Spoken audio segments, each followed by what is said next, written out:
I would like to invite you to travel with me in time. I will speak about wilderness in Europe. And it is connected to this first picture. This is common landscape in Europe of today. And you can see big city, you can see roads, you can see small villages, agricultural land. Even if you go to the forest of today is completely different to the ancient forest of our past. So if I travel in this kind of landscape, I always try to imagine the ancient times. You know, the landscape which was on the same place, but maybe thousands of years ago. To do so, you need a strong imagination, but it is not enough. It's good to know some evidences which you can find, and one of the first evidences which we can find in written form are from Roman times. So, for example, historian Pliny, he wrote that Hercynium forest, which was the area north from Danube, where now is Slovakia, Czech Republic, Germany, Poland, he described this forest as an immortal forest. It means, or he wrote exactly that this forest was as old as time. People that times they believed that at least some trees are immortal. They were so old that probably they lived thousands of years.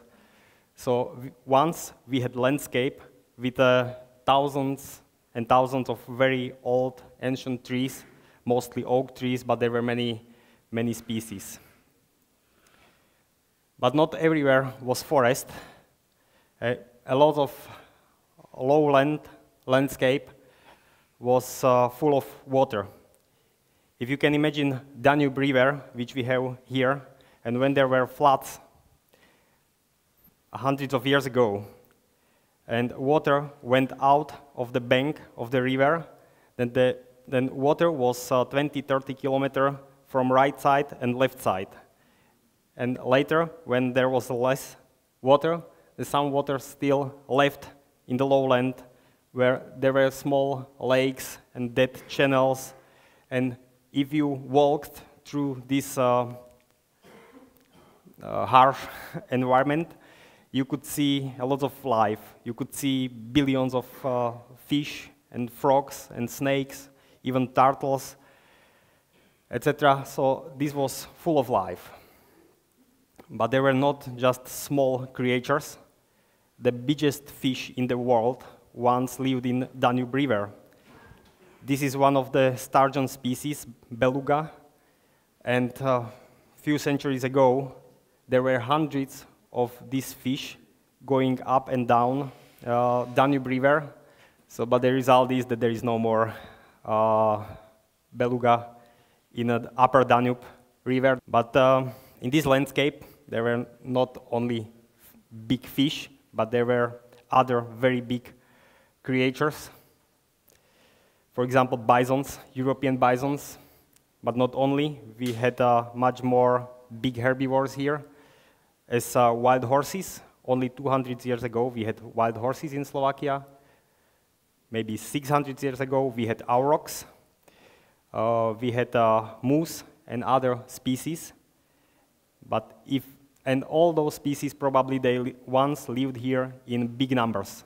If you compare our landscape with Africa, you could see very similar picture. A lot of wildlife everywhere. And if we go even farther to the past, we could see pictures like this. This is painting, of course, but only 2,000 years ago, we had lions in Pannonian lowland. There are evidences from Hungary and Ukraine that 2,000 years ago we had still lions here. And if I travel in our landscape of today, I see this picture. I can imagine huge bears, which were scavengers at that time, because they were much stronger than lions, and if lions kill big animal, then even bigger bear came there and chased them away. and steal their food.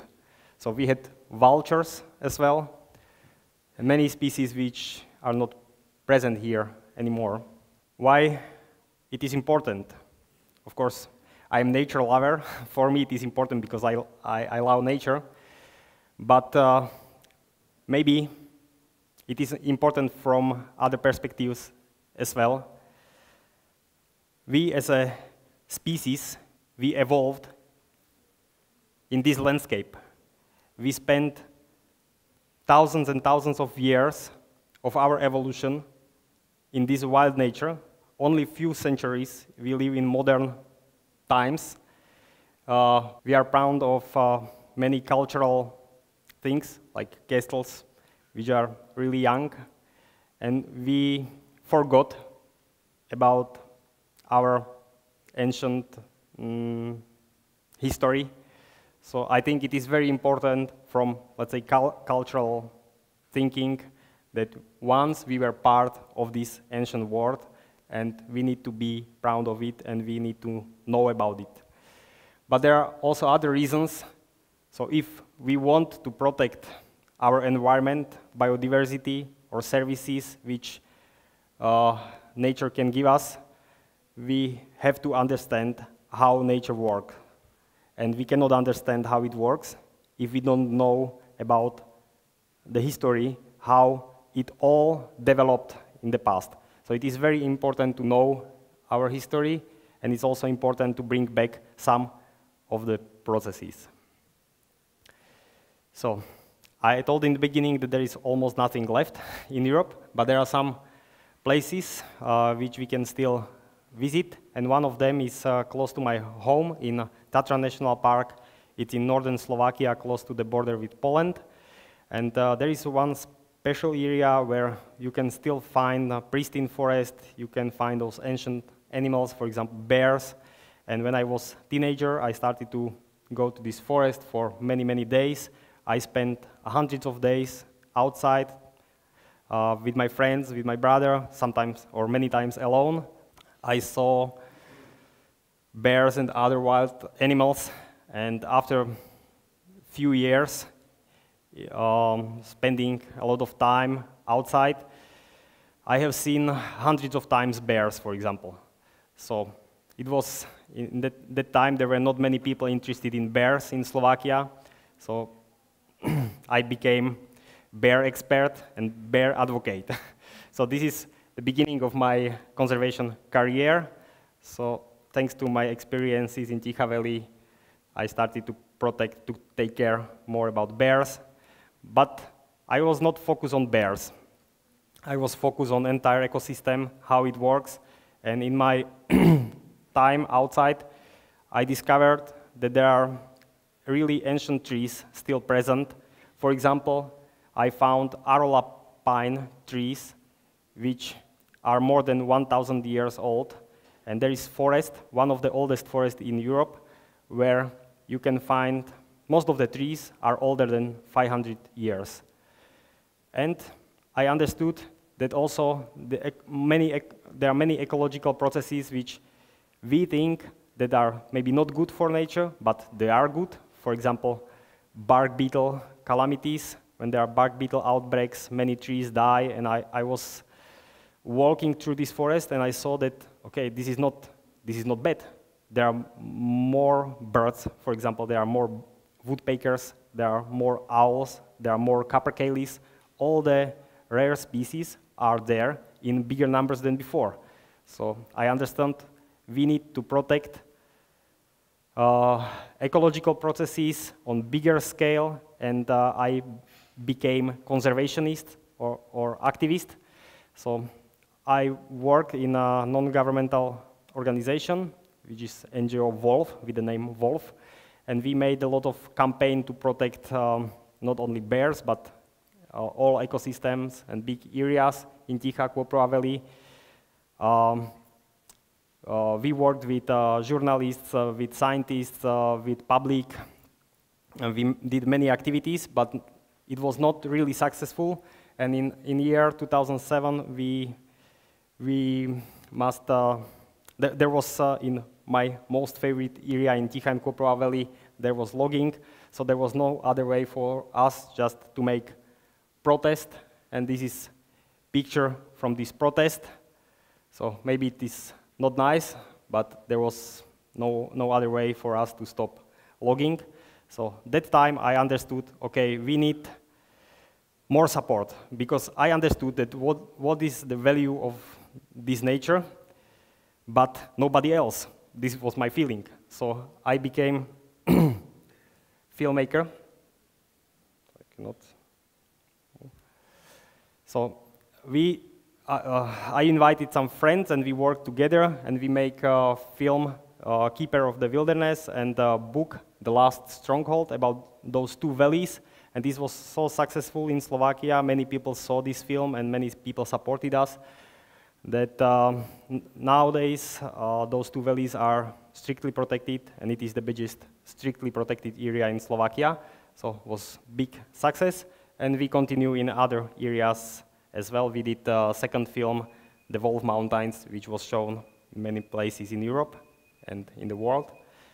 But my dreams are bigger. I always think how to extend this protected area because I want to see more wilderness.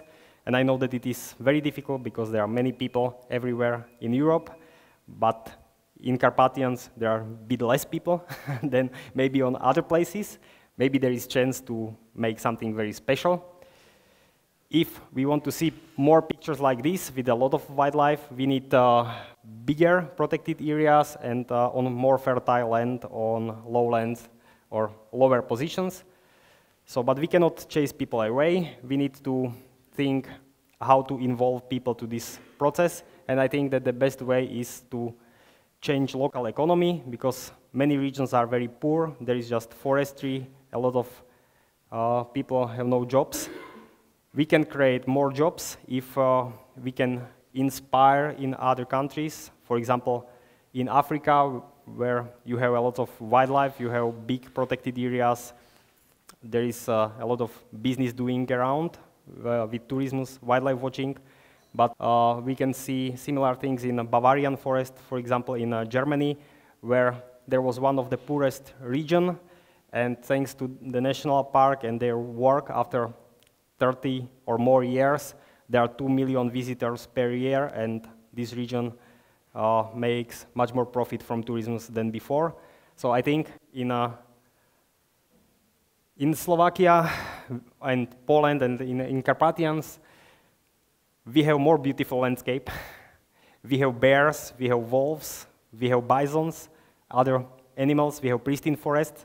So there is chance to make something bigger. So for me, it means that I'm still moving from nature lover to bear advocate, conservationist, filmmaking, and now I think more and more about how to develop this region in a different way to support wilderness. So maybe next time, after 5 or 10 years, you will hear about some results. So thank you for now.